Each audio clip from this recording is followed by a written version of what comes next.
Fala galera, tudo bem? Então vamos para a segunda parte dessa leitura, para encerrar esse documento e depois fazer um terceiro vídeo com aquilo que eu entendi e as minhas impressões sobre o que foi dito aqui, tá certo? Então, inciso quinto, participantes nos sofrimentos de Cristo. O mesmo canto do servo sofredor no livro de Isaías conduz-nos através dos versículos seguintes exatamente na direção dessa pergunta e dessa resposta. Abre aspas. Aprove o Senhor que, oferecendo a sua vida em expiação, gozasse de uma descendência longeva e por seu meio tivesse efeito o intento do Senhor. Das aflições do seu coração sairá para ver a luz, e desta visão se há de saciar.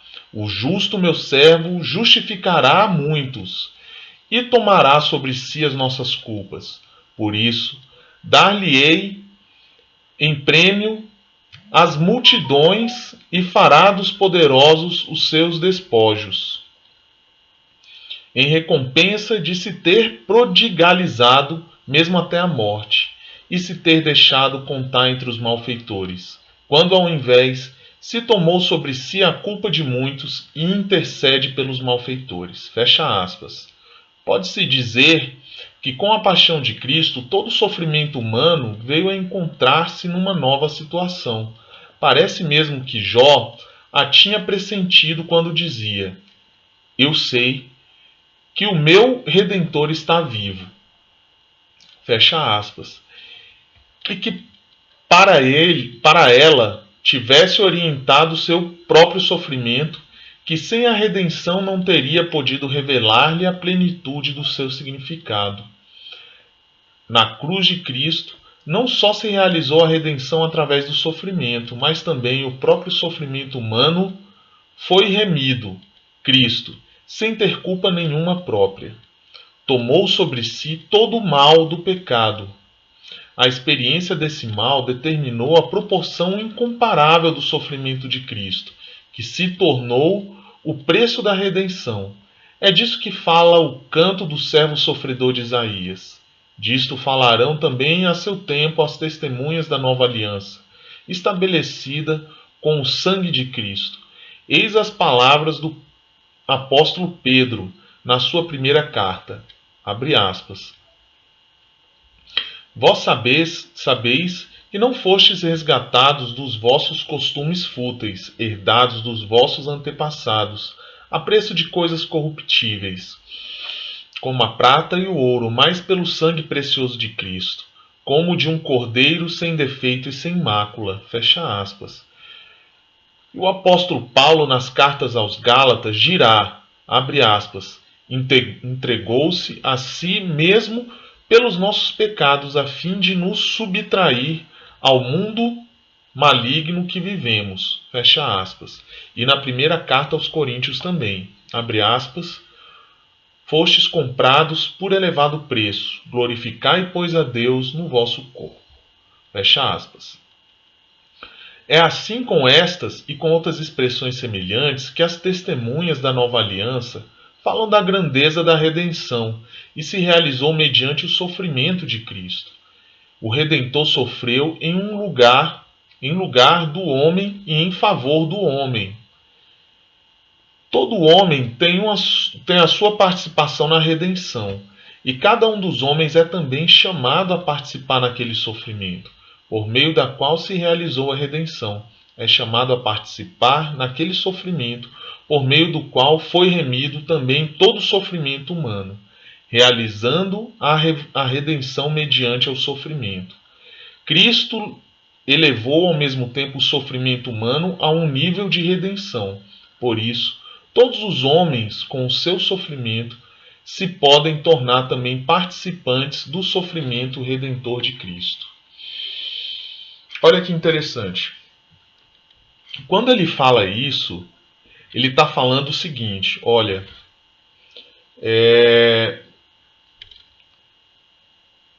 o sofrimento, ele pode ter várias vertentes, certo? Que a gente já havia falado no vídeo passado, o sofrimento derivado, né, implicado pelo pecado, essa palavra que ele utilizou, o sofrimento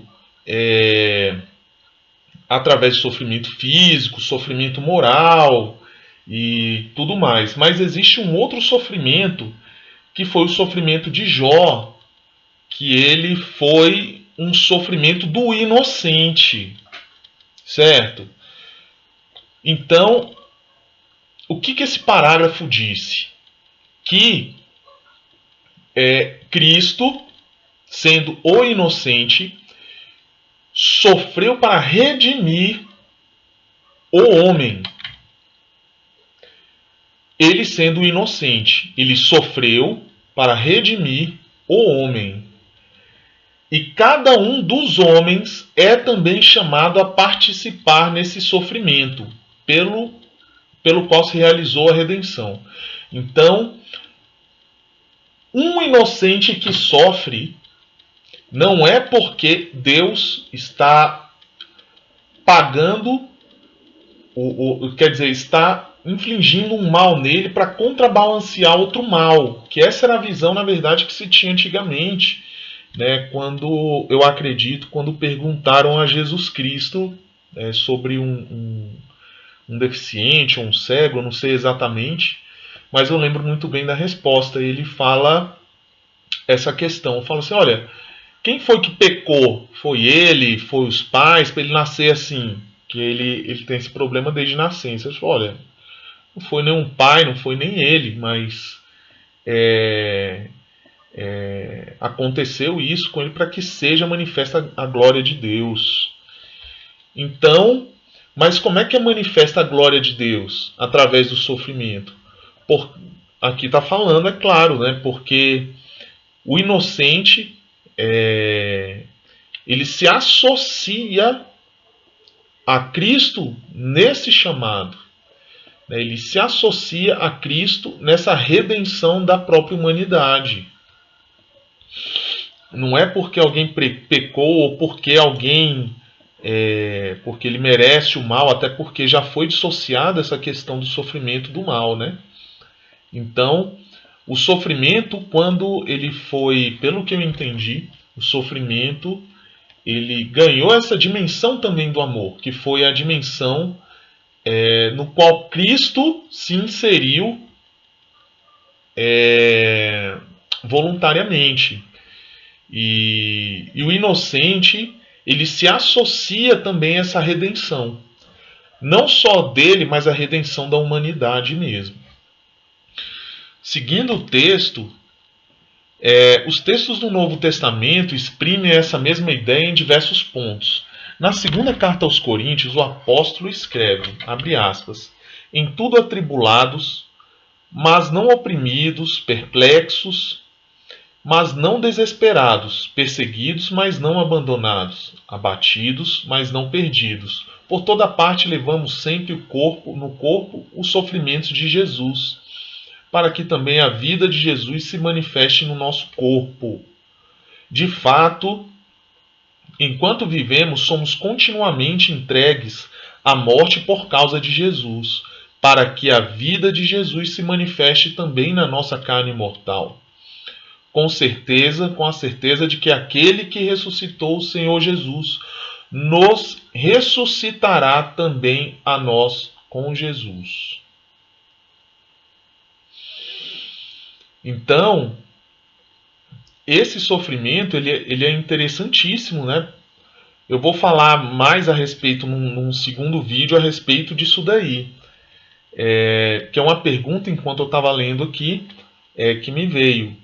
A questão, de fato, pode surgir até a pergunta, falar, mas o cara não pediu para sofrer, o cara não pediu para nascer cego, ou não pediu para nascer com um problema congênito, né? E a questão do livre-arbítrio, né?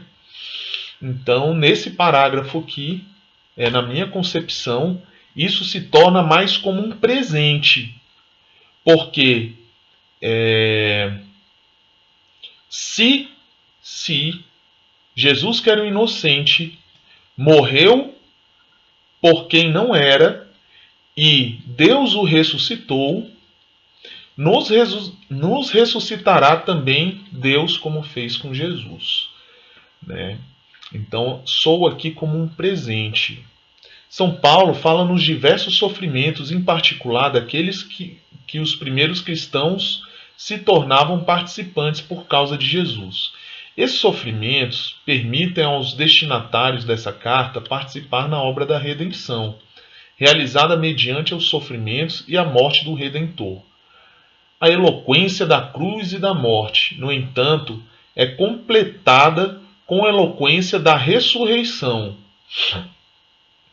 O homem encontra na ressurreição uma luz completamente nova, que o ajuda a abrir o caminho através das trevas cerradas das humilhações, das dúvidas, do desespero e da perseguição. Por isso o apóstolo escreverá ainda a segunda carta aos Coríntios, pois assim como são abundantes para nós os sofrimentos de Cristo, assim, por obra de Cristo, é também superabundante a nossa consolação. Noutras passagens, dirige aos destinatários dos escritos palavras de encorajamento, abre aspas, que o Senhor dirige os vossos corações para o amor de Deus e paciência de Cristo, fecha aspas.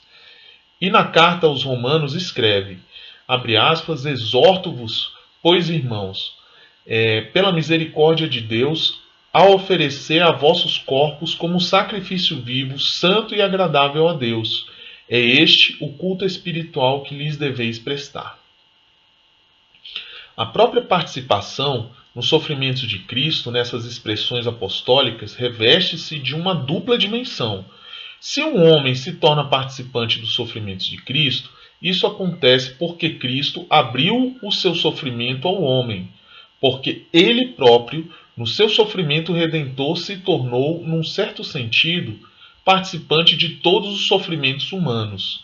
Ao descobrir pela fé o sofrimento redentor de Cristo, o homem descobre nele, ao mesmo tempo, os próprios sofrimentos. Reencontra-os mediante a fé, enriquecidos de um novo conteúdo e com um novo significado.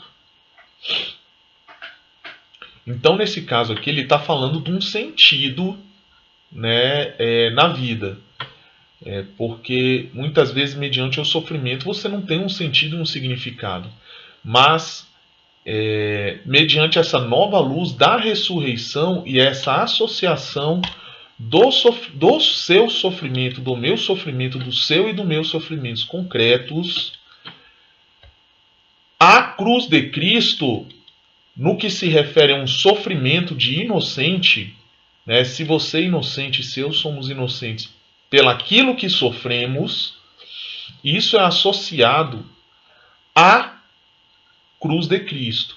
E sob essa luz realmente da ressurreição, esse sofrimento ganha uma nova dimensão.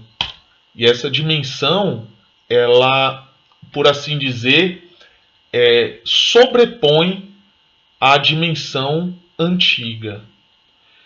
Então segue aqui. Essa descoberta ditou a São Paulo palavras particularmente vigorosas nas cartas aos Gálatas, abre aspas.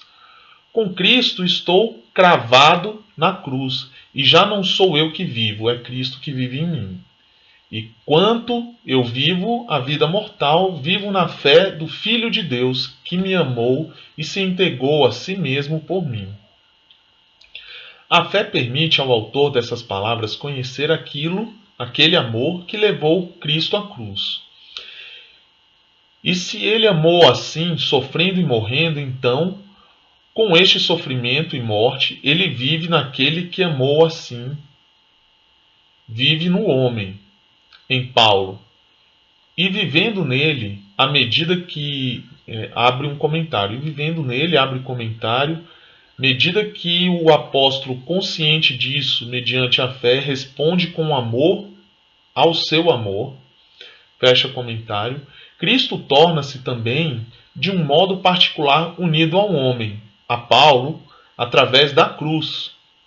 Esta união inspirou ao mesmo apóstolo ainda as cartas aos Gálatas. Estas outras palavras, não menos fortes, abre aspas, quanto a mim, jamais suceda que eu me glorie a não ser na cruz do nosso Senhor Jesus Cristo, pela qual o mundo está crucificado para mim, como eu para o mundo. A cruz de Cristo projeta a luz salvífica de um modo assim tão penetrante sobre a vida do homem e em particular sobre o seu sofrimento, porque mediante a fé chega até ele juntamente com a ressurreição. O mistério da paixão está contido no mistério pascal. As testemunhas da paixão de Cristo são ao mesmo tempo testemunhas de sua ressurreição. Paulo escreve, abre aspas, poderei conhecê-lo, a ele e a força de sua ressurreição, e ser integrado na participação dos seus sofrimentos, transformando numa imagem da sua morte, com a esperança de chegar à ressurreição dos mortos. Fecha aspas. O apóstolo experimentou isso verdadeiramente. Em primeiro lugar, a força da ressurreição de Cristo no caminho de Damasco, e só depois, nesta luz pascal, chegou aquela participação dos seus sofrimentos, de que fala, por exemplo, na carta aos Gálatas. A caminhada de Paulo é claramente pascal. A participação na cruz de Cristo realiza-se através da experiência do ressuscitado, e por isso, graças a uma participação especial na ressurreição. E por isso essa razão que mesmo nas expressões do apóstolo sobre o tema do sofrimento aparece tão frequentemente o motivo da glória, a qual a cruz de Cristo dá início. As testemunhas da cruz e da ressurreição estavam convencidas de que, abre aspas, através de muitas tribulações é que temos de entrar no reino de Deus. E São Paulo, escrevendo aos Tessalonicenses, exprime-se desse modo, abre aspas, nós mesmos nos ufanamos de vós, pela vossa constância e pela vossa fidelidade, no meio de todas as vossas aflições e perseguições que suportais. É isto um indício do justo juízo de Deus, para que sejais feitos dignos do reino de Deus, e pela qual precisamente sofreis. Fecha aspas. Portanto, a participação nos sofrimentos de Cristo é ao mesmo tempo sofrimento pelo reino de Deus, aos olhos de Deus justo, frente ao seu juízo. Todos os que participam nos sofrimentos de Cristo tornam-se dignos desse reino. Olha que interessante. Todos, vou até repetir aqui, ó. Aos olhos de Deus justo, frente ao seu juízo, todos os que participam nos sofrimentos de Cristo tornam-se dignos deste reino. Mediante aos seus sofrimentos, eles restituem, em certo sentido, o preço infinito da paixão e morte de Cristo, que se tornou o preço da nossa redenção. Por esse preço, o reino de Deus foi de novo consolidado na história do homem, tornando-se a perspectiva definitiva de sua existência terrena. Cristo introduziu-nos esse reino pelo seu sofrimento, e é também mediante o sofrimento que amadurecem para ele os homens envolvidos pelo mistério da redenção de Cristo. A perspectiva do reino de Deus está unida também à esperança daquela glória, cujo início se encontra na cruz de Cristo. A ressurreição revelou esta glória, a glória escatológica, que na cruz de Cristo era completamente ofuscada pela imensidão do sofrimento. Aqueles que participaram dos sofrimentos de Cristo estão também chamados, mediante os seus próprios sofrimentos, para tomar parte na glória. Ou seja, ele está colocando aqui, de fato, que pelo que eu entendi, e até essa questão, né, de cristianismo de slogan, né? Cristo é o caminho. É o caminho.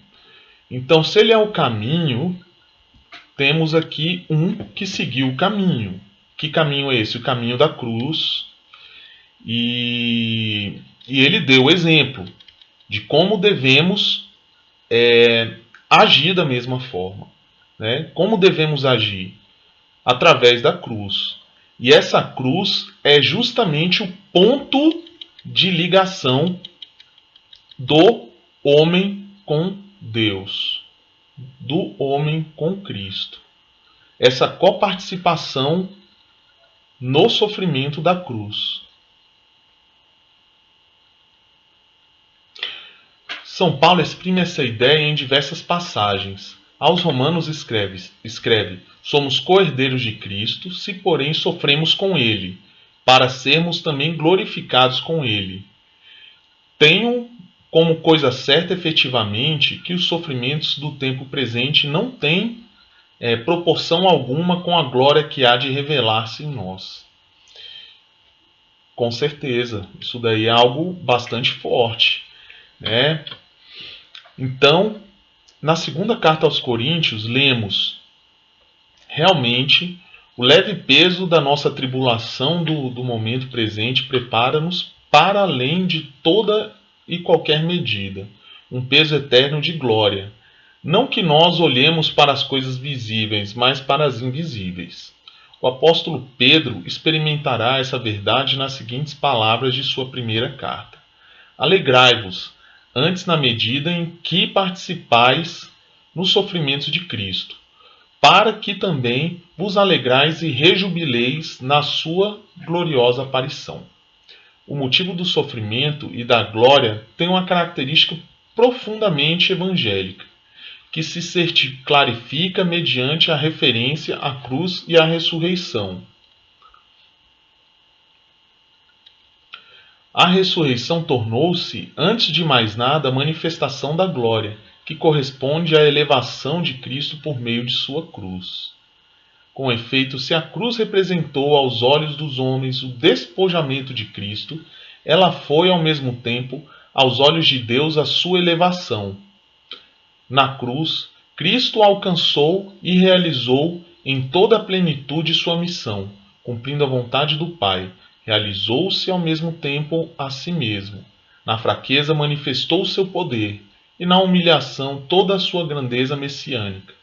Não são porventura uma prova dessa grandeza todas as palavras pronunciadas durante a agonia, no Gólgota, e de modo especial as palavras que se referem aos autores da crucifixão: Pai, perdoa-lhes porque eles não sabem o que fazem. Essas palavras impõem-se àqueles que são participantes do sofrimento de Cristo, com a força de um exemplo supremo. O sofrimento constitui também um chamamento a manifestar a grandeza moral do homem, de sua maturidade espiritual.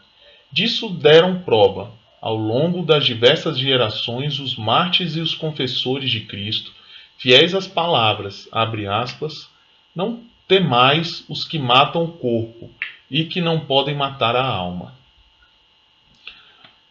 A ressurreição de Cristo revelou, abre aspas, a glória que está contida no próprio sofrimento de Cristo, a qual muitas vezes se refletiu e se reflete no sofrimento do homem, como expressão de sua grandeza espiritual.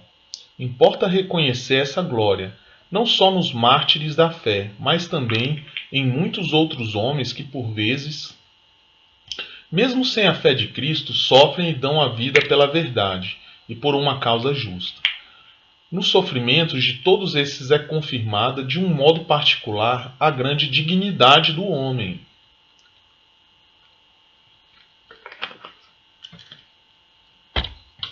O sofrimento, de fato, é sempre uma provação. Por vezes, uma provação muito dura, a qual a humanidade é submetida. Existe aí também uma questão, né? A diferença de provação e tentação. Isso daí, quem tiver dúvida pode olhar aí no Google e tal, que isso daí é para outra reflexão. Impressiona-nos nas páginas da Carta de São Paulo, com frequência, aquele paradoxo evangélico da fraqueza e da força, experimentado de maneira particular pelo apóstolo, o que experimentam com ele também todos aqueles que participam nos sofrimentos de Cristo. Na segunda carta aos Coríntios, escreve: De boa vontade me ufanarei, de preferência nas minhas fraquezas, para que habite em mim a força de Cristo. Na segunda carta de Timóteo, lemos: é também por esta causa que eu sofro esses males, mas não me envergonho, porque sei em quem depositei a minha confiança. E na carta aos Filipenses dirá mesmo expressamente: tudo posso naquele que me dá força. E é interessante isso, porque nesse parágrafo ele vem fazendo essa diferença entre força e fraqueza, e por que Deus ele escolhe o fraco para fazer o trabalho necessário, né? Para que realmente seja manifesta a força de Deus. Porque onde você é forte, onde Deus entra, entende? Mas isso acho que tem mais uma questão mesmo catequética, porque isso é óbvio. Então você pega, vamos supor, uma pessoa extremamente eloquente e que fala muito bem, etc e tal, e que, sei lá, faz alguma coisa, faz uma bela catequese, é muito bom, certo? Converte muitas pessoas e tal, mas sempre aqueles, nossa, mas ele já falava bem, etc e tal. E muitas vezes Deus escolhe aquele que não fala bem, aquele que tem algum problema de dicção, aquele que tem algum problema, né, de disfluência, não sei. Mas, como por exemplo Moisés, pronto, tá aí. Moisés era um que era, né, ele era disfluente, ele tinha um problema, né, que o pessoal chama de gagueiras, muito forte, e ele guiou um povo, entendeu? Centenas de milhares de hebreus pelo deserto durante 40 anos. Então, quer dizer, isso foi obra realmente de Moisés, da força eloquente da palavra dele? Não. Está manifesta de forma cabal a força de Deus através dele. Entende? Então, quando Jesus se transfigurou, inclusive, eu estava lembrando disso. Moisés era um dos que estava lá, conversando com Jesus a respeito disso, né, em espírito. Então, Deus faz essas coisas, mas para quê? É para confundir quem é aquele que se diz sábio, né, aquele que se diz entendedor de todas as coisas, o sábio das nações. E muitas vezes esse não consegue fazer aquilo que o humilde ou o débil faz, mas através da força de Deus. Então isso é forte. Por isso mesmo Paulo fala disso. Tudo posso naquele que me dá força. Porque na verdade quem faz a obra é o Espírito Santo através dele, né? Inclusive quem é muito forte, quem é muito não dá espaço realmente para Jesus Cristo fazer a obra e tal, e muitas vezes dá espaço a quem? A própria vaidade, né? Então, aqueles que participam dos sofrimentos de Cristo têm diante dos olhos o mistério pascal da cruz e da ressurreição, no qual Cristo, numa primeira fase, desce até as últimas da debilidade e da impotência humana. Olha só que interessante, ele está falando exatamente o que eu falei, né? Melhor calar a boca e deixar o texto falar por si. Então, Cristo, numa primeira fase, desce até as últimas da debilidade e da impotência humana, efetivamente morre pregado numa cruz. Mas, dado que nesta fraqueza se realiza ao mesmo tempo a sua elevação, confirmada pela força da ressurreição.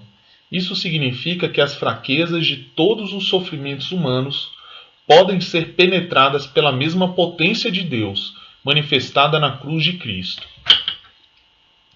Nessa concepção, sofrer significa tornar-se particularmente receptivo, particularmente aberto à ação das forças salvíficas de Deus, oferecidas em Cristo à humanidade. Nele, Deus confirmou que quer operar de um modo especial por meio do sofrimento, que é a fraqueza, e o despojamento do homem, e ainda que é precisamente nessa fraqueza e neste despojamento que ele quer manifestar o seu poder. Então é precisamente aí, é na fraqueza que ele quer manifestar o poder dele. Compreende-se deste modo a recomendação da primeira carta de São Pedro. Se alguém sofrer por ser cristão, se alguém sofre por ser cristão, não se envergonhe, mas dê glória a Deus por esse título. Na carta aos Romanos, o apóstolo Paulo pronunciar-se-á ainda mais detidamente sobre esse tema, do nascer da força na fraqueza e do retemperar-se espiritual do homem por meio das provações e tribulações, que é a vocação especial daqueles que participam nos sofrimentos de Cristo. Gloriamo-nos também nas tribulações, sabendo que da tribulação deriva a paciência, da paciência a virtude comprovada, e da virtude comprovada a esperança. A esperança não se engana, porque o amor de Deus se encontra largamente difundido nos nossos corações pelo Espírito Santo, que foi nos dado. Fecha aspas. No sofrimento está como que contido um particular apelo à virtude que o homem, por seu turno, deve exercitar. É a virtude da perseverança em suportar tudo aquilo que incomoda e faz doer. Ao proceder assim, o homem dá livre curso à esperança que mantém em si a convicção de que o sofrimento não prevalecerá sobre ele, nem o privará da dignidade própria do homem, que anda unida à consciência do sentido da vida. E esse sentido manifesta-se simultaneamente com a obra do amor de Deus, que é o dom supremo do Espírito Santo. À medida que participa desse amor, o homem sabe orientar-se quando mergulhado no sofrimento, reencontrando-se e reencontra a alma que julgava ter perdido por causa do sofrimento. As experiências do apóstolo, participante nos sofrimentos de Cristo, no entanto, vão ainda mais longe. Nas cartas aos Colossenses podemos ler as palavras que representam como que a última etapa do itinerário espiritual em relação ao sofrimento. São Paulo escreve, abre aspas, alegro-me nos sofrimentos suportados por vossa causa, e completo na minha carne o que falta aos sofrimentos de Cristo pelo seu corpo, que é a Igreja. Fecha aspas. E numa outra carta, o mesmo apóstolo interpela os destinatários. Não sabeis que vossos corpos são membros de Cristo? Fecha aspas. No mistério pascal, Cristo deu início à união com o homem na comunidade da Igreja. O mistério da Igreja exprime-se nisso, a partir do ato em que alguém recebe o batismo, que configura a Cristo, e depois mediante ao seu sacrifício, sacramentalmente mediante a Eucaristia.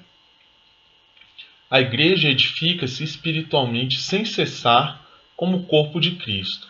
Nesse corpo, Cristo quer estar unido a todos os homens, e está unido de modo especial àqueles que sofrem. As palavras da carta aos Colossenses, acima citadas, atestam o caráter excepcional dessa união. De fato, aquele que sofre em união com Cristo, assim como o apóstolo Paulo suportava as suas tribulações em união com Cristo, não só aure de Cristo aquela força de quem em precedência nos falou, mas completa também com o seu sofrimento aquilo que falta aos sofrimentos de Cristo. Neste contexto evangélico, nesse contexto evangélico é posta em relevo de um modo especial a verdade sobre o caráter criativo do sofrimento.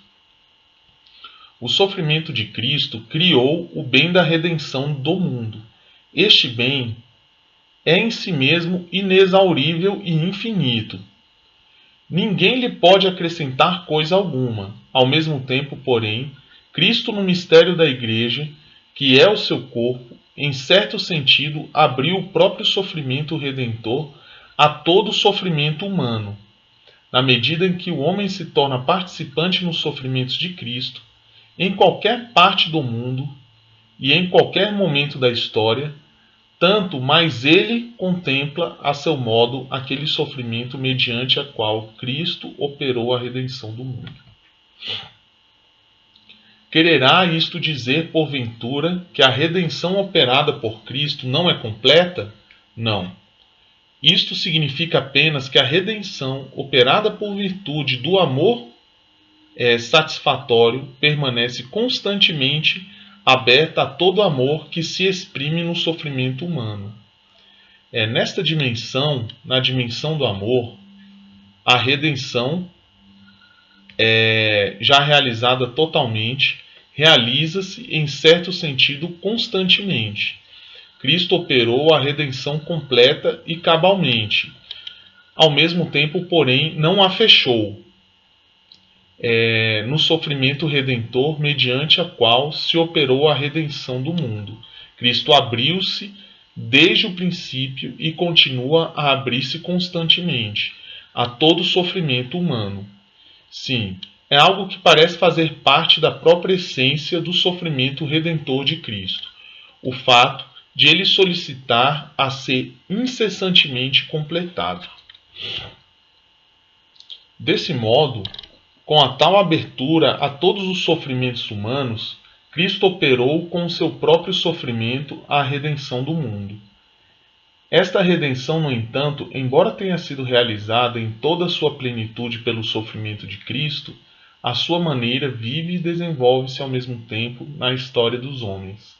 Vive e desenvolve-se como o corpo de Cristo, que é a Igreja, e nesta dimensão todo o sofrimento humano, em razão da sua união com Cristo no amor, completa o sofrimento de Cristo.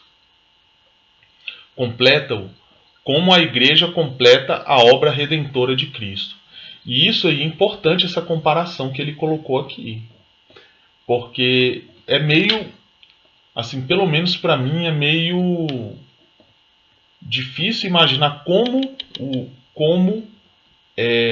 nós completamos essa obra, que esse sofrimento que Cristo iniciou na cruz, como nós completamos isso. E ele coloca esse exemplo: completa-o como a Igreja completa a obra redentora de Cristo. Assim como a obra redentora de Cristo não se exauriu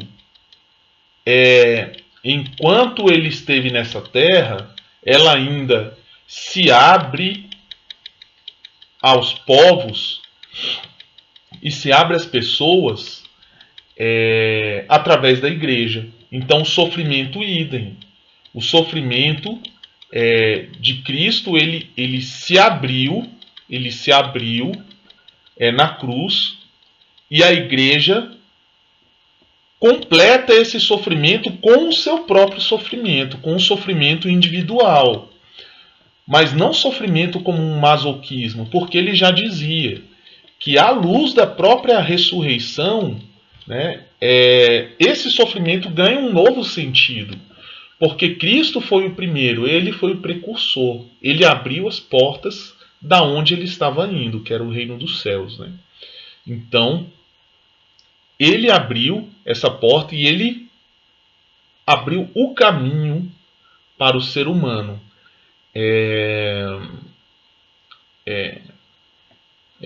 Então, da mesma forma, a igreja ela segue ele segue assim, como reverbera essa obra de Cristo, né? Esse sofrimento na cruz que não acabou, e também a sua obra redentora. O mistério, então segue. O mistério da igreja, abre comentário, daquele corpo que completa também em si o corpo crucificado e ressuscitado de Cristo, fecha comentário, indica ao mesmo tempo aquele âmbito no qual os sofrimentos humanos completam o sofrimento de Cristo.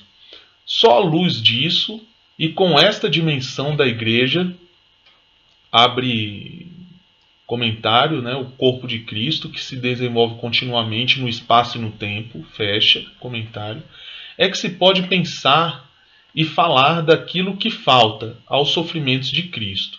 O apóstolo, de resto, sublinha-o claramente quando fala da necessidade de completar aquilo que falta aos sofrimentos de Cristo pelo seu corpo, que é a igreja. A igreja, precisamente, que sem cessar vai aurir nos infinitos recursos da redenção, introduzindo esta na vida da humanidade. É a dimensão na qual o sofrimento redentor de Cristo pode ser constantemente completado pelo sofrimento do homem. Nisso é posta também em relevo a natureza divino-humana da Igreja.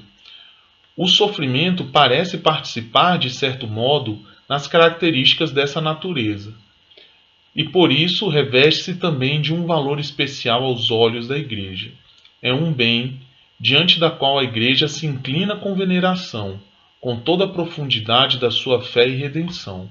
Inclina-se também diante dele com toda a profundidade daquela fé com que acolhe em si mesma o inexplicável mistério do corpo de Cristo. Inciso 6, né? As testemunhas da cruz e da ressurreição de Cristo transmitiram à Igreja e à humanidade um evangelho específico do sofrimento.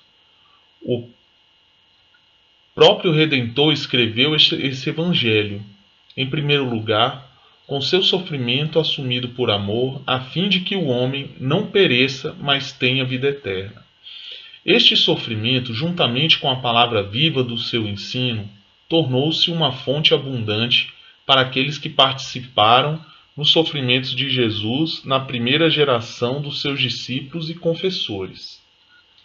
E é consolador, abre comentário, como é também evangélico historicamente exato, fecha comentário, notar que, ao lado de Cristo, em primeiríssimo lugar e bem em evidência junto dele, se encontra sempre a sua Mãe Santíssima, porque com toda a sua vida ela dá um testemunho exemplar desse particular evangelho do sofrimento. Em Maria, os sofrimentos, numerosos e intensos, sucedem-se com tal conexão e encadeamento que bem demonstram a sua fé inabalável, e foram, além disso, uma contribuição para a redenção de todos. Na realidade, desde o colóquio misterioso que teve com o anjo, ela entrevê na sua missão de mãe a destinação de compartilhar de maneira única e irrepetível a mesma missão do seu filho, e teve bem depressa a confirmação disso, quer nos acontecimentos que acompanharam o nascimento de Jesus em Belém, quer no anúncio explícito de velho Simeão, que lhe falou de uma espada bem afiada que haveria de transpassar-lhe a alma, quer ainda na ansiedade e nas privações da fuga precipitada para o Egito, motivada pela decisão cruel de Herodes. E mais ainda, depois das vicissitudes da vida oculta e pública de seu filho, por ela certamente partilhadas com viva sensibilidade, foi no Calvário que o sofrimento de Maria Santíssima, conjunto ao de Jesus, atingiu um ponto culminante dificilmente imaginável na sua sublimidade para o entendimento humano, mas misterioso por certo sobrenaturalmente fecundo para os fins da salvação universal. A sua subida ao Calvário e aquele seu estar aos pés da cruz com o discípulo amado foram uma participação muito especial na morte redentora do seu filho, assim como as palavras que ela pôde escutar dos lábios de Jesus foram como que entrega solene deste evangelho particular, destinado a ser anunciado a toda a comunidade dos fiéis, testemunha da paixão pela sua presença, nela participante com a sua compaixão. Maria Santíssima ofereceu uma contribuição singular ao Evangelho do Sofrimento, realizando antecipadamente aquilo que afirmaria São Paulo com as palavras citadas no início dessa reflexão. Sim, ela tem títulos especialíssimos para poder afirmar que completa na sua carne, como igualmente no seu coração, aquilo que falta nos sofrimentos de Cristo. À luz do inaceitável exemplo de Cristo, à luz do inacessível exemplo de Cristo, que se reflete com uma evidência singular na vida de sua mãe, o Evangelho do Sofrimento, através da experiência e da palavra dos apóstolos, torna-se fonte inexaurível para gerações sempre novas, que se sucedem na história da Igreja. O Evangelho do Sofrimento significa não apenas a presença do sofrimento no Evangelho, como um dos temas da Boa Nova, mas também a revelação da força salvífica e do significado salvífico do sofrimento na missão messiânica de Cristo, em seguida, na missão e na vocação da Igreja. Cristo não escondia a seus ouvintes a necessidade do sofrimento, pelo contrário, dizia-lhes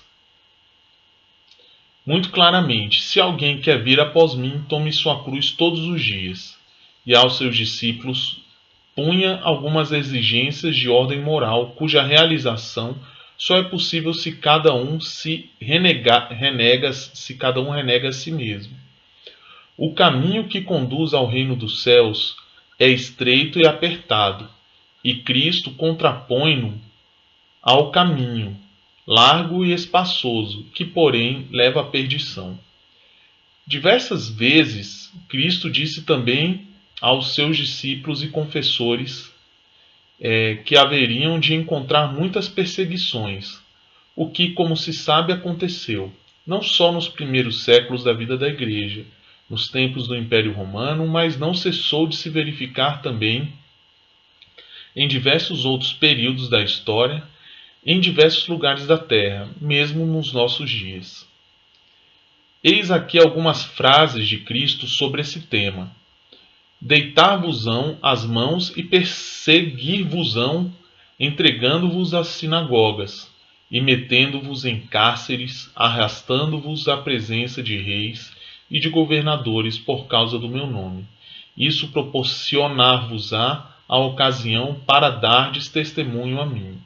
Gravai, pois, no vosso coração que não deveis preparar a vossa defesa, porque eu vos darei língua e sabedoria tais a que não poderão contestar nem contradizer os vossos adversários. Sereis traídos até pelos vossos pais, pelos irmãos, pelos parentes e amigos, e causarão a morte de alguns de vós. Sereis odiados por todos por causa do meu nome. Mas nem um só cabelo de vossa cabeça se perderá. Pela vossa constância ganhareis as vossas almas.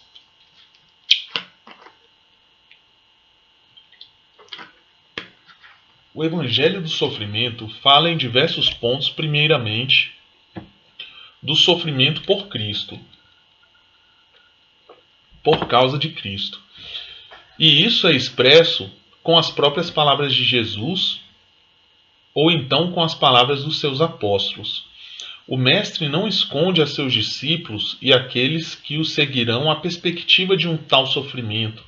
Pelo contrário, apresenta-lhe com toda franqueza, indicando-lhes ao mesmo tempo as forças sobrenaturais que os acompanharão no meio das perseguições e tribulações sofridas pelo seu nome. Estas serão ao mesmo tempo como que um meio especial de verificar a semelhança a Cristo e a união com Ele. Se o mundo vos odeia, ficai sabendo que, primeiro do que a vós, me odiou a mim. Mas porque não sois do mundo, ao contrário, eu vos separei do meio do mundo, por isso é que o mundo vos odeia. O servo não é maior que o seu senhor. Se é a mim que me perseguiram, também vos hão de perseguir a vós, mas farão tudo isso contra vós por causa do meu nome, porque não conhecem aquele que me enviou. E também diz aqui: disse-vos isso para que tenhais paz em mim. No mundo tereis que sofrer, mas tende confiança, eu venci o mundo.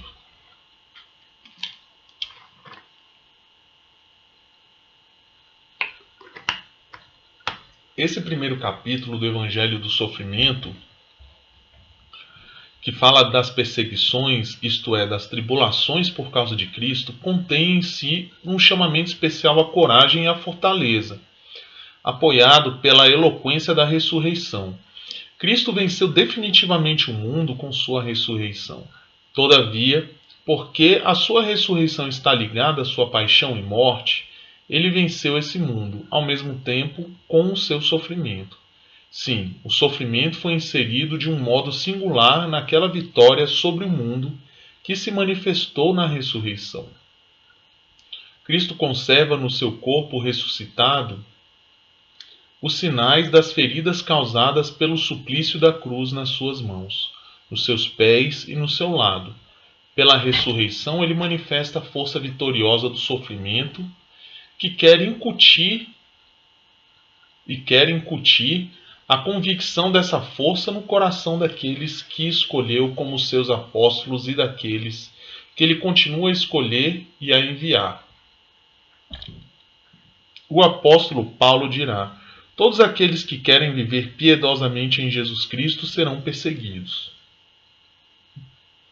Se é verdade que o primeiro grande capítulo do Evangelho do Sofrimento vai sendo escrito ao longo das gerações, por aqueles que sofrem perseguições por Cristo, também é verdade que a par e passo, né, eu não sei o que é isso, pois vamos ver, com ele, um outro grande capítulo desse Evangelho do Sofrimento se vai desenrolando ao longo da história. Escrevem todos aqueles que sofrem com Cristo, unindo os próprios sofrimentos humanos ao seu sofrimento salvífico. Nele se realiza aquilo que as primeiras testemunhas da paixão e ressurreição disseram e escreveram acerca da participação nos sofrimentos de Cristo. Nele se realiza, por conseguinte, o Evangelho do Sofrimento, e, ao mesmo tempo, cada um deles continua, de certo modo, a escrevê-lo. Escreve-o e proclama-o ao mundo, anuncia-o no próprio ambiente aos homens, seus contemporâneos, aos homens e aos seus contemporâneos. No decorrer dos séculos e das gerações, tem-se comprovado que no sofrimento se esconde uma força particular que aproxima interiormente o homem de Cristo. Uma graça particular, a esta ficaram a dever a sua profunda conversão aos santos como, por exemplo, São Francisco de Assis, Santo Inácio de Loyola e etc. O fruto de semelhante conversão é não apenas o fato de que o homem descreve o sentido salvífico do sofrimento, mas sobretudo que o sofrimento ele se torna um homem totalmente novo. Encontra como que uma maneira nova para avaliar toda a sua vida e sua própria vocação. Esta descoberta constitui uma confirmação particular da grandeza espiritual que o homem supera o corpo de um modo totalmente incomparável, quando esse corpo está gravemente doente, ou mesmo completamente inutilizado, e o homem se sente como que incapaz de viver e agir. É então que se põe mais em evidência sua maturidade interior e grandeza espiritual. E estas constituem uma lição comovedora para as pessoas sãs e normais. Interessante isso, porque essa questão da grandeza espiritual e da fraqueza corporal. Uma pergunta que eu deixo, né, para quem estiver escutando isso. Não seria esse justamente o motivo de se fazer jejum? Né? É só uma pergunta, né? Eu ia falar alguma coisa aqui a respeito, mas deixa para outra hora. Essa maturidade interior e grandeza espiritual no sofrimento, são frutos certamente de uma particular conversão e cooperação com a graça do Redentor crucificado. É Ele próprio a agir no mais vivo do sofrimento humano, por meio de seu Espírito de verdade. No Espírito Consolador, é Ele que transforma, em certo sentido, a própria substância da vida espiritual, indicando à pessoa que está a sofrer um lugar perto de si. É Ele, como mestre e guia interior, que ensina ao irmão e à irmã que sofrem esta admirável permuta, que se situa no coração do mistério da redenção. O sofrimento é em si mesmo experimentar o mal, mas Cristo fez dele a base mais sólida do bem definitivo, ou seja, do bem da salvação eterna. Com seu sofrimento na cruz, Cristo atingiu as próprias raízes do mal, as raízes do pecado e da morte. Ele venceu o autor do mal, que é Satanás, com a sua permanente rebelião contra o Criador.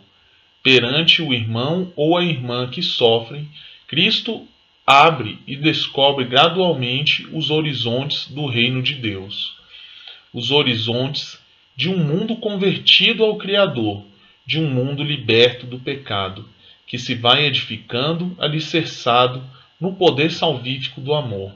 E lenta, mas eficazmente, Cristo introduz nesse mundo, nesse reino do Pai, o homem que sofre, através de certo sentido, do coração de seu sofrimento. De fato, o sofrimento não pode ser transformado e mudado por uma graça que haja do exterior, mas sim de uma graça interior.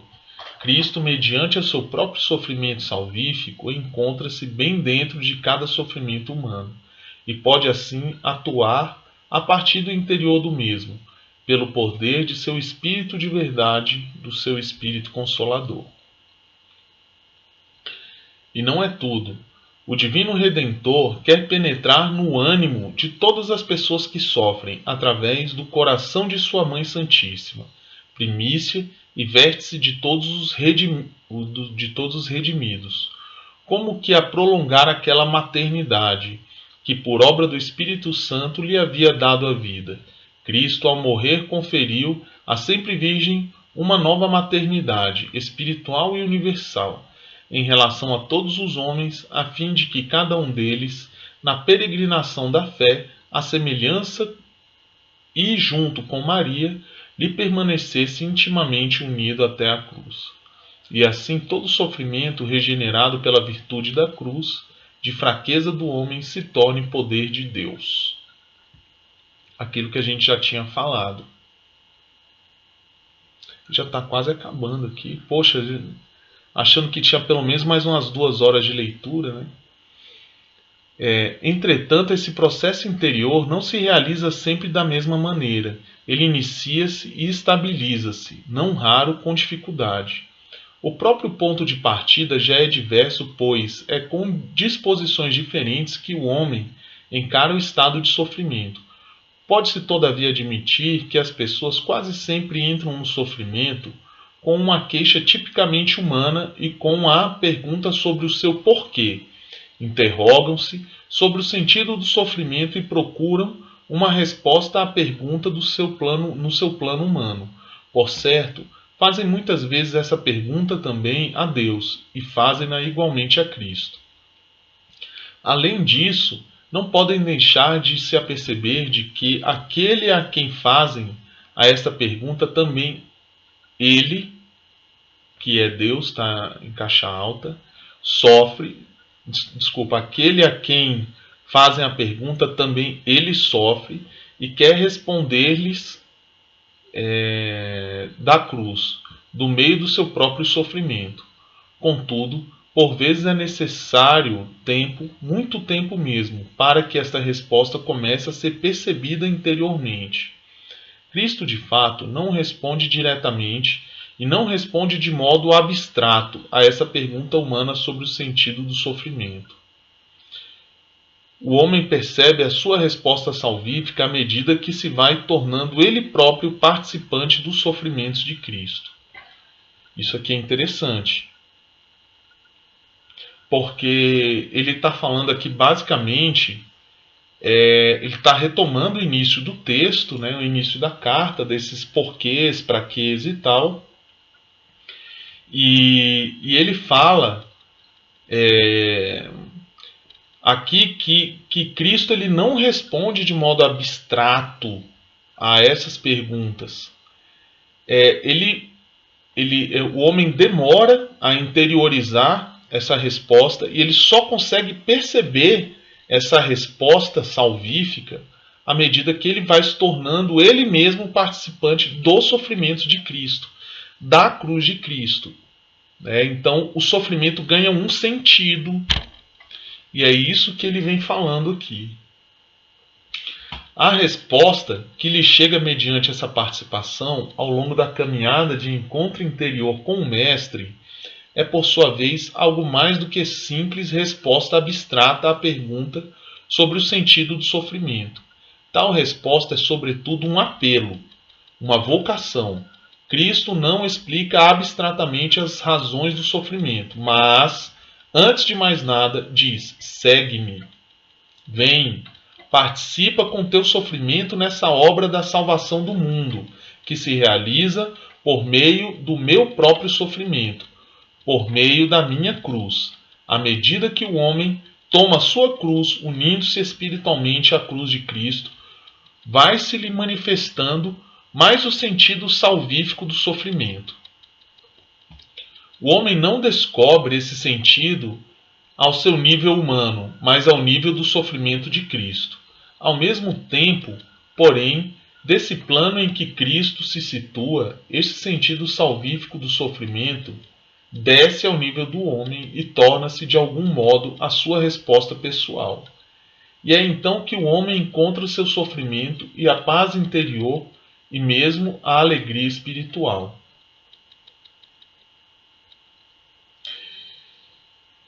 Paulo vem falar.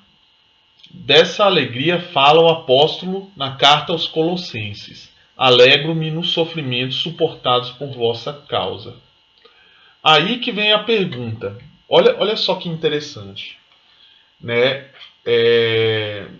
Ele fala, né, que o parágrafo anterior foi claro quanto a isso, mas a pessoa tem uma cruz. Essa é uma pergunta interessante. A pessoa tem uma cruz, ok? A cruz, ela é algo que dói, certo? Cristo fala: pegue sua cruz e me siga. Muitas vezes a pessoa, ele não, foi o que ele disse, a pessoa não vai conseguir saber o seu sentido humano do porquê aconteceu aquilo, mas no sentido de Cristo ele saberá. Imagina, por exemplo, Paulo, eu pensando isso esses dias. Paulo, eu não sei se isso passou na cabeça dele, mas eu imagino que sim. Pensa assim: olha, Senhor, eu fui chamado a evangelizar os povos pagãos, eu estou aqui, poxa, querendo evangelizar, eu estou querendo sair para evangelizar as pessoas e eu vivo preso o tempo todo, e navio afundando e tudo isso. E poxa, se o Senhor me chamou a evangelizar, por que eu só vivo preso? Pedro mesmo foi preso e o Senhor tirou ele da cadeia. Por que eu tenho que ficar preso? Né? Então seria uma pergunta lógica e uma pergunta válida. O porquê do sofrimento dele. Só que ele chegou num certo ponto no qual ele já não fez essa pergunta. Se essa pergunta, vamos supor, passou pela cabeça dele, ele se alegra nos sofrimentos suportados por causa de Cristo. Então, o que acontece? Com certeza, Paulo não sabia o porquê ele estava preso o tempo todo. Mas dentro da prisão, ele escreveu cartas. E essas cartas são essas que nós podemos ler hoje, por exemplo, na Bíblia. Se talvez isso é só uma elucubração, né? Só um pensamento aqui vago, talvez, né?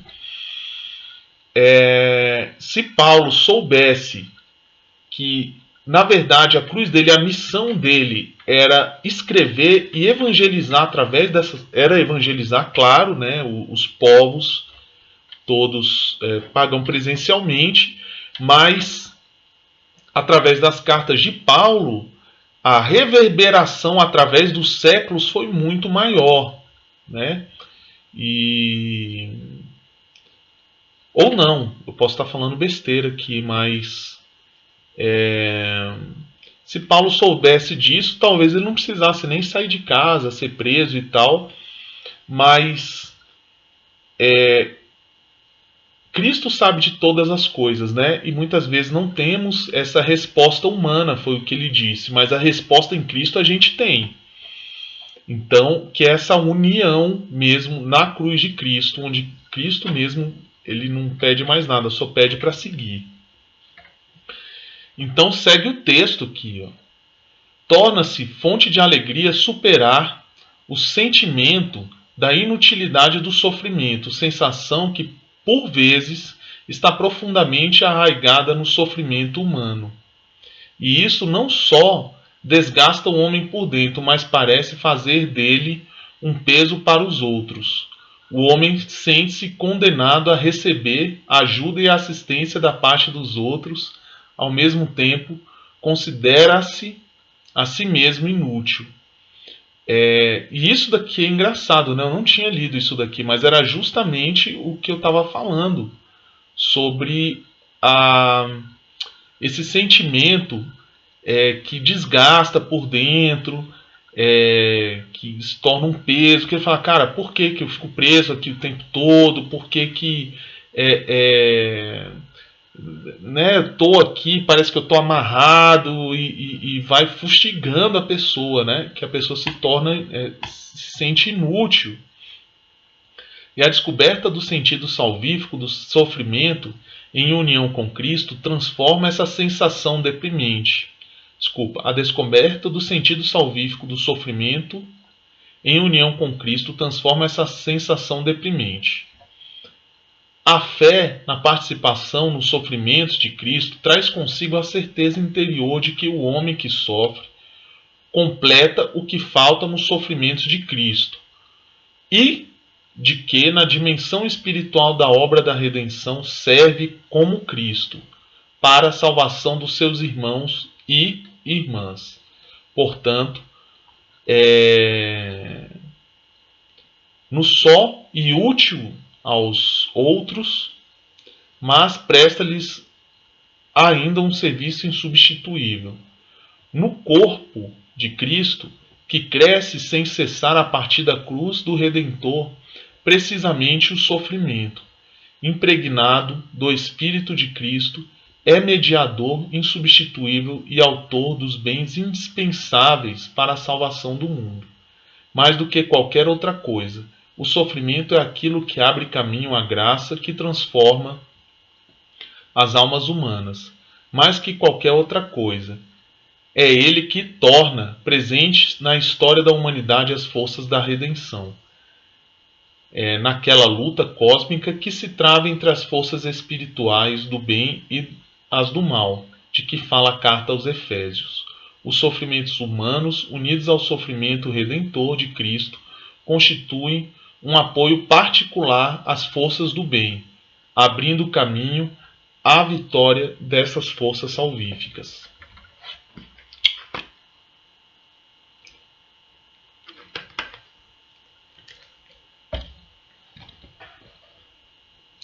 E por isso a Igreja vê em todos os irmãos e irmãs de Cristo que sofrem como que um sujeito multíplice da sua força sobrenatural. Quantas vezes os pastores da igreja recorrem precisamente a eles e procuram concretamente neles ajuda e apoio? O evangelho do sofrimento vai sendo escrito sem cessar e fala constantemente com as palavras desse estranho paradoxo. As fontes da força divina jorram exatamente do seio da fraqueza humana. Aqueles que participam nos sofrimentos de Cristo conservam nos sofrimentos próprios uma especialíssima parcela do infinito tesouro da redenção do mundo e podem partilhar esse tesouro com os outros, enquanto mais o homem se vê ameaçado pelo pecado, quanto mais se apresentam pesadas as estruturas do pecado que comporta o mundo de hoje. Maior é a eloquência que o sofrimento humano encerra em si mesmo, e tanto mais a Igreja sente a necessidade de recorrer ao valor dos sofrimentos humanos para a salvação do mundo. Assim, não sei se vocês entenderam bem, e se foi exatamente o que eu entendi. O sofrimento de Cristo, ele é eficaz em si mesmo, ok? Ele é eficaz em si mesmo. O sofrimento humano, independente se a pessoa é cristã ou não, ele existe, certo? O sofrimento humano, ele existe. Sofrer por sofrer não converte ninguém, não salva ninguém. Sofrimento por sofrimento, isso daí não salva ninguém. Eu posso estar falando besteira, né? Isso daí é algo que depois você pode pontuar, né? Mas o sofrimento com sentido, esse sim salva, certo? Então, um sofrimento ligado à cruz, esse sim salva a pessoa concreta, certo?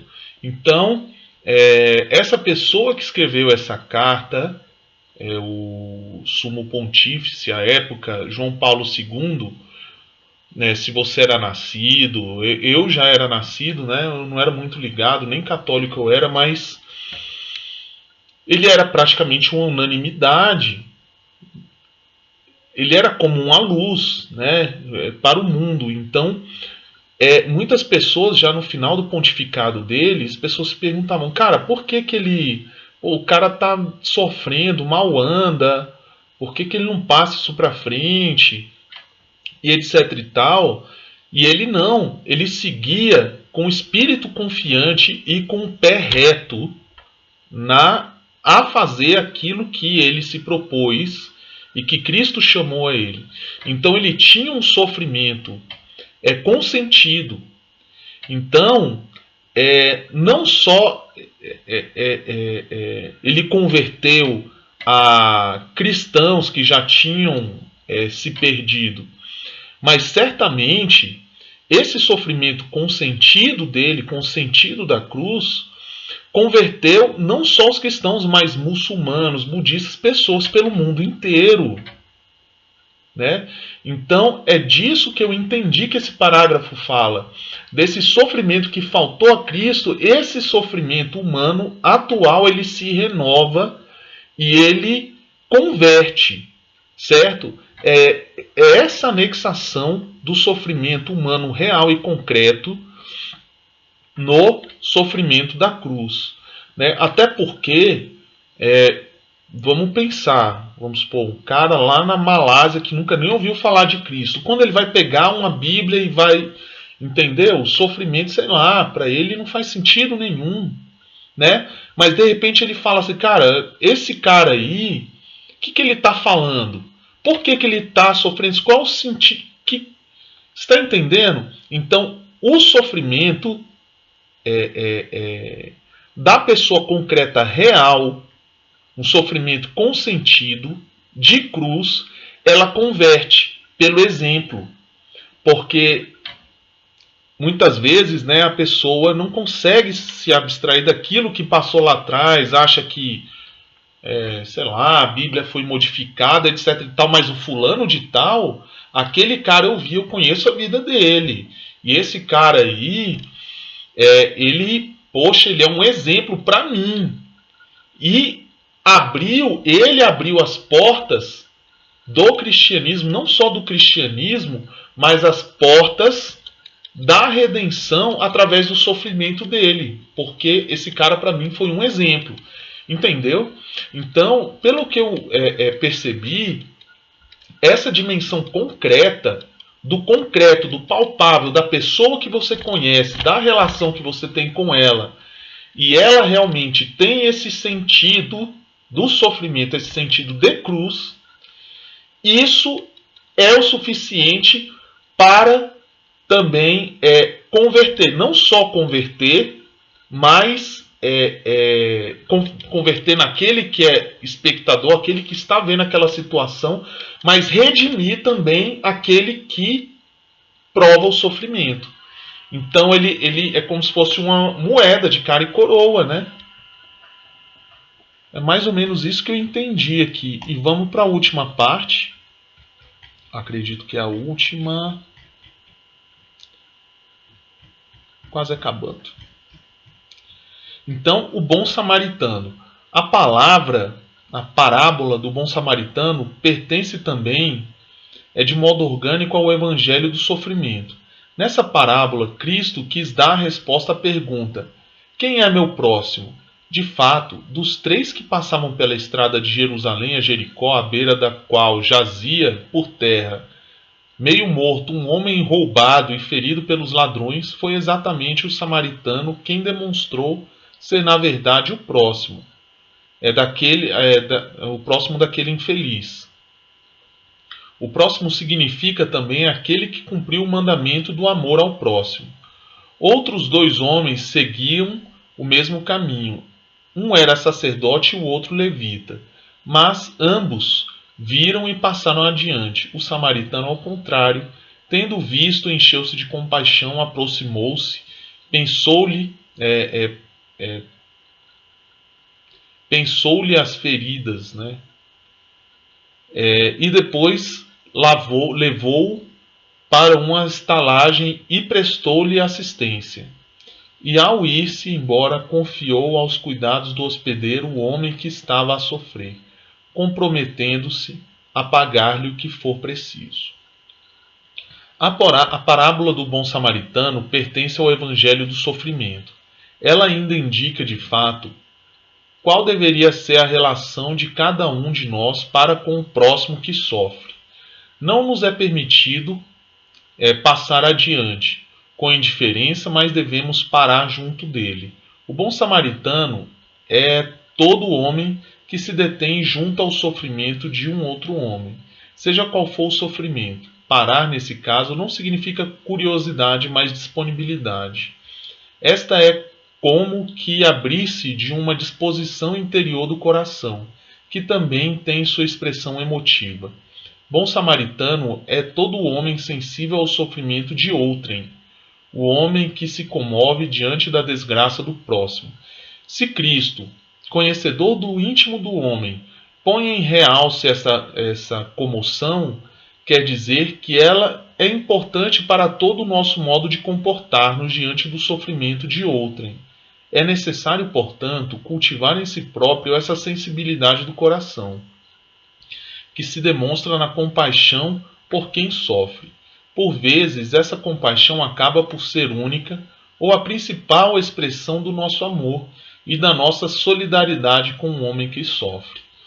O bom samaritano da parábola de Cristo não se limita, todavia, a simples comoção e compaixão. Estas transformam-se para ele num estímulo para ações que tendem a prestar ajuda ao homem ferido. O bom samaritano, portanto, é, afinal, todo aquele que presta ajuda no sofrimento, seja qual for a espécie. Uma ajuda, quando possível, eficaz.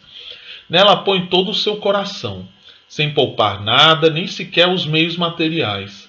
Pode-se dizer mesmo que se dá a si próprio, o seu próprio eu, ao outro. Tocamos aqui um dos pontos-chave de toda a antropologia cristã. O homem não pode encontrar sua própria plenitude a não ser no dom sincero de si mesmo. O bom samaritano é o homem capaz exatamente de um tal dom de si mesmo. Seguindo a parábola evangélica, poder-se-ia dizer que o sofrimento presente no nosso mundo humano, sob tantas formas diversas, também aí está presente para desencadear no homem o amor, precisamente esse dom desinteressado do próprio eu em favor dos outros homens, dos homens que sofrem. O mundo do sofrimento humano almeja sem cessar, por assim dizer, outro mundo diverso, o mundo do amor humano. E aquele amor desinteressado que vem do coração e transparece nas ações da pessoa que sofre. O amor que esta deve, aliás, em certo modo, ser sentido ao sofrimento. O homem, que é o próximo, não pode se passar com indiferença diante do sofrimento de outrem, e isso por motivo de solidariedade humana fundamental e em nome do amor ao próximo. Deve parar, deixar-se comover, como fez o samaritano da parábola evangélica. Esta parábola, em si mesma, exprime uma verdade profundamente cristã e, ao mesmo tempo, muitíssimo humana universalmente. Não é sem motivo que até a linguagem corrente se designa obra de bom samaritano, qualquer atividade em favor dos homens que sofrem ou precisam de ajuda. Essa atividade adota, ao longo dos séculos, formas institucionais organizadas e constitui um campo de trabalho nas respectivas profissões. Quando de bom samaritano tem as profissões do médico ou da enfermeira ou outras similares, em virtude do conteúdo evangélico que nela se encerra. Somos inclinados a pensar nesses casos mais em vocação do que em simples profissão, e as instituições que no decorrer das gerações realizam um serviço de bom samaritano desenvolveram-se e especializaram-se ainda mais nos nossos dias. Isso prova, sem sombra de dúvida, que o homem de hoje se detém cada vez com maior atenção à perspicácia junto aos sofrimentos do próximo. Tenta compreendê-los e precavê-los, de modo cada vez mais preciso, e conquista também cada vez mais a capacidade de especialização nesse setor. Tendo presente tudo isso, podemos dizer que a parábola do bom samaritano do Evangelho se tornou uma das componentes essenciais da cultura moral da civilização universalmente humana. E pensando em todas essas pessoas que a sua ciência e capacidade prestam múltiplos serviços ao próximo que sofre, não podemos deixar de ter para com elas uma palavra de reconhecimento e de gratidão. Essa palavra estende-se a todos aqueles que exercem o próprio serviço para com o próximo que sofre de maneira desinteressada, aplicando-se voluntariamente em dar ajuda de bom samaritano e destinando a essa causa todo o tempo e forças que lhes ficam do trabalho profissional. Tal atividade espontânea como bom samaritano ou caritativa pode ser chamada atividade social e pode também ser definida como apostolado quando é apreendida por motivos lidimamente evangélicos. Sobretudo quando isso sucede em ligação com a igreja ou com outra comunidade cristã, a atividade voluntária de bom samaritano realiza-se nas instituições e meios apropriados, ou então através de organizações criadas para determinado fim. Estas formas de atuação têm grande importância, especialmente quando se trata de assumir tarefas de maior vulto que exijam cooperação e uso dos meios técnicos. Permanece. Blá, blá, blá, blá, blá, blá. Essa parte aqui, especificamente, do bom samaritano, ele é como que um adendo, né? Como um anexo a parte que a gente está falando especificamente do sofrimento, né? Então, indo aqui para a parte final, já na conclusão, Tal é o sentido do sofrimento, verdadeiramente sobrenatural e ao mesmo tempo humano. É sobrenatural porque se radica no mistério divino da redenção do mundo, e também profundamente humano porque nele o homem se aceita a si mesmo, com a sua própria humanidade, com a própria dignidade e a própria missão. O sofrimento faz parte, certamente, do mistério do homem.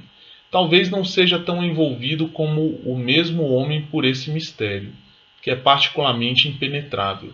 O Concílio Vaticano II exprimiu esta verdade assim: na realidade, só no mistério do Verbo encarnado encontra a verdadeira luz o mistério do homem. Com efeito, Cristo, que é o novo Adão, na própria revelação do mistério do Pai, o do seu amor, também manifesta plenamente o homem ao homem e descobre-lhe a sublimidade da sua vocação. Se é verdade que essas palavras dizem respeito a tudo o que concerne o mistério do homem, então elas referem-se de modo particularíssimo, certamente, ao sofrimento humano. Quanto a esse ponto, o revelar o homem ao homem e descobrir-lhe a sublimidade de sua vocação é, sobremaneira, indispensável. Acontece, porém, como a experiência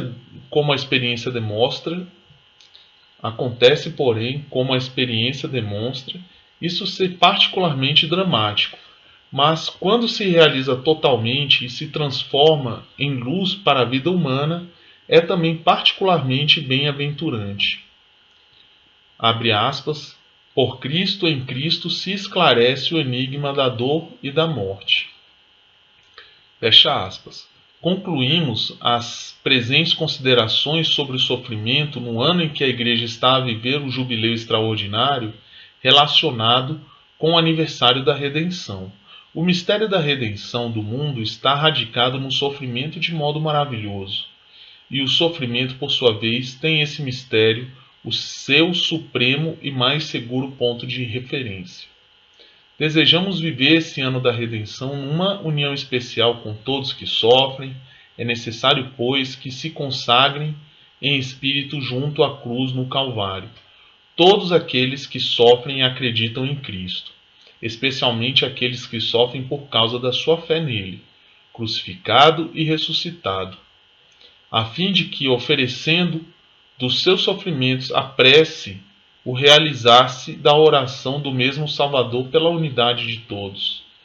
Que para lá afluam também os homens de boa vontade, porque Cristo está o Redentor do homem, o homem das dores, que assumiu sobre si os sofrimentos físicos e morais dos homens de todos os tempos, para que esses possam encontrar no amor o sentido salvífico dos próprios sofrimentos e respostas válidas para todas as suas interrogações.